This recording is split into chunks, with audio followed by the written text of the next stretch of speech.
Hello everyone, मी वैशाली स्वयंपाकघरमध्ये तुमचं पुन्हा एकदा खूप खूप खूप मनापासून स्वागत आहे। आज मी तुम्हाला बीटरूट पुरी दाखवणार आहे। बीटरूट हे बऱ्यापैकी सॅलड किंवा कोशिंबीर मध्ये असं बनवून खाल्लं जातं, पण मी आज तुम्हाला बीटरूटची पुरी दाखवणार आहे। एकदम छानपैकी गुलाबी रंगाची ही पुरी होते आणि एकदम लहान मुलांना किंवा मोठ्यांना सुद्धा खायला हेल्दी रेसिपी आहे। चला तर मग बघूया कशी बनवायची बीटरूट पुरी। इथे मी एक मोठं आणि एक छोटं बीट घेतलेलं आहे।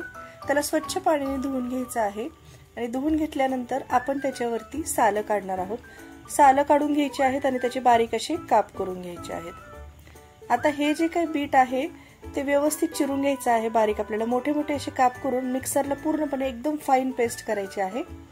त्याला शिजवून घ्यायची काहीच गरज नाहीये, डायरेक्टली आपण याची जी काही पेस्ट बनवणार आहोत ती आपण गव्हाच्या पिठामध्ये ऍड करणार आहोत। आणि बीटरूट जेव्हा आपण मिक्सरला बारीक करत असतो थोडंसं पाणी घालून आपल्याला ते बारीक करून घ्यायचं आहे, म्हणजे त्याची व्यवस्थित अशी फाईन आणि स्मूथ अशी पेस्ट तयार होते। इथे मी गव्हाचं पीठ घेतलेलं आहे, 3 ते 4 वाटी इथे मी पीठ वापरलेलं आहे। आणि आपल्याला आता बीटरूटची पेस्ट करून घेतली आहे ती यामध्ये ऍड करायची आहे। आणि जेव्हा तुम्ही ही पेस्ट ऍड करता तेव्हा आणखी तुम्हाला वाटलं की याच्यामध्ये पीठ बसत आहे तर तुम्ही अजून याच्यामध्ये पीठ ऍड करू शकता। आणि पुरीला आपण जसं घट्ट पीठ मळतो तसंच हे मळायचं आहे। याच्यामध्ये आपण थोडीशी आता हळद घालून घेणार आहोत। धने जिरे पूड याच्यामध्ये मी ऍड केलेली आहे आणि थोडंसं लाल तिखट याच्यामध्ये मी घातलेलं आहे। आणि ओवा मी घेतलेला आहे अर्धा चमचा, तो सुद्धा मी त्याच्यामध्ये ऍड केलेला आहे। चवीप्रमाणे मीठ घालायचं आहे, बस एवढंच साहित्य आपण याच्यामध्ये घालणार आहोत। आणि पाण्याची आपल्याला गरजच पडत नाही, अगदी थोडंसं पाणी आपल्याला याच्यामध्ये लागतं, त्यामध्येच पीठ मी इथे मळून घेत आहे। आता मी पेस्ट करून घेतलेली जी आहे बीटरूटची त्या मिक्सरच्या भांड्यामध्ये थोडंसं पाणी मी जे काय आहे ते हिसळून घेतलेलं आहे आणि 3 ते 4 चमचे पाणी मी इथे ऍड केलेलं आहे। तुम्हाला पाण्याची गरज नाही लागली तर तुम्ही नका घालू, तसंच पीठ मळून घेतलं तरी चालतं। आता थोडंसं तेल घालून आपल्याला ह्याला व्यवस्थित मळून घ्यायचं आहे आणि 10 मिनिटं तरी आपल्याला हे रेस्ट करण्यासाठी ठेवायचं आहे। छानपैकी गुलाबी रंगाचा असं इथे पिठाचा गोळा तयार झालेला आहे। लहान मुलांना एकदम वेगळं काहीतरी म्हणून तुम्ही हे देऊ शकता। काहींच्या घरामध्ये म्हणजे बऱ्याचशा घरांमध्ये बीटरूट हे बऱ्यापैकी कोणाला चवीला आवडत नाही लहान मुलांना, तुम्ही हे ट्राय करून देऊ शकता त्यांना। एक 10 मिनिटं झालेले आहेत, पीठ छान मळून घेतलेलं आहे। पोळपट आता मी इथे ठेवलेला आहे। आता मी इथे एक छोटीशी चपाती लाटून घेणार आहे, कारण एक साईजच्या आकाराच्या पुऱ्या करण्यासाठी मी अशी बऱ्यापैकी एक मोठी आपण नॉर्मल चपाती लाटून घेतो तेवढी मी इथे लाटून घेते। आणि वाटी किंवा डब्बा एक असतो आपला असा, त्याला काठ अशी थोडी शार्प असतात, त्याने आपल्याला इथे कट करून घ्यायचं आहे। किंवा तुम्हाला सिंगल पुरी जर का लाटायची असतील तरी तुम्ही लाटून घेऊ शकता। तुम्ही बघू शकता छानपैकी नॉर्मल आपण चपाती लाटतो तशी लाटायची, थोडीशी जाडसर अशी ती ठेवायची आहे।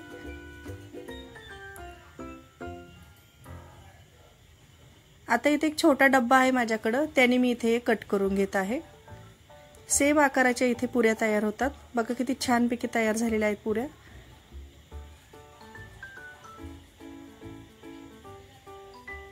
माझ्याकडे आता माझ्या लहान मुलीसाठी वेगळ्या काहीतरी शेपच्या पुऱ्या पाहिजे म्हणून 2-3 कटर्स आहेत। एक फुलाच्या आकाराचा आहे, एक स्टारच्या आकाराचा आहे, त्याच्या सुद्धा मी इथे पुऱ्या कट करून घेत आहे।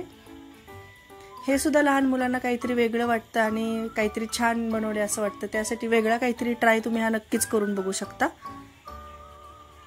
आता इथे गॅसवरती मी कढई ठेवलेली आहे, गॅस ऑन करून इथे पुऱ्या तयार झालेल्या आहेत। आता आपल्याला ह्या तळून घ्यायच्या आहेत। गॅस ऑन करून मी कढई ठेवलेली आहे, त्यामध्ये मी पुऱ्या व्यवस्थित तळतील असं तेल घालणार आहे।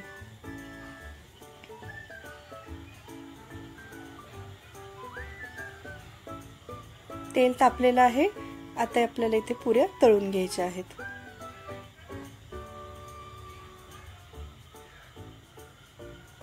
छोट्याशा फुलाच्या आकाराच्या आणि स्टारच्या आकाराच्या पुऱ्या ज्या आहेत ते पहिल्यांदा मी इथे तळून घेत आहे।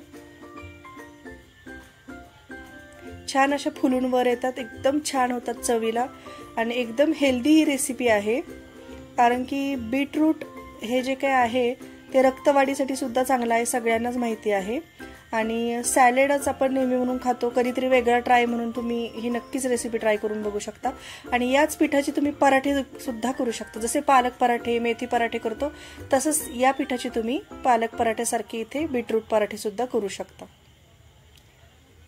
छानपैकी ते पुऱ्या आपले फुलून आलेले आहेत, तुम्ही बघू शकता. आणि मस्त टम्म अशा ह्या पुऱ्या फुगतात, छान एकदम होतात, मऊसूद राहतात, बिलकुल वातड वगैरे होत नाही.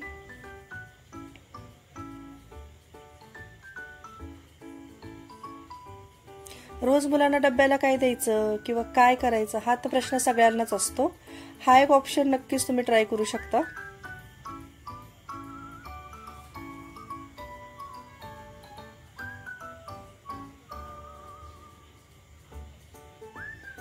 सगळ्या पुऱ्या इथे मी तळून घेतलेल्या आहेत. तुम्ही बघू शकता किती छान अशा त्या फुलत आहेत आणि पटकन होतात, काही वेळ लागत नाही ह्याला, एकदम छान आणि छान मस्तपैकी होतात.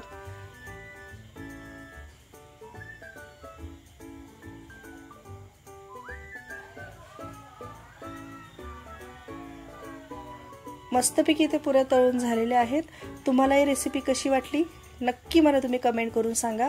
आणि तुम्हाला जर काही रेसिपी आवडली असेल तर प्लीज लाईक, शेअर आणि सबस्क्राईब करा. चला तर भेटूया अशाच नवीन रेसिपीमध्ये. थँक्यू.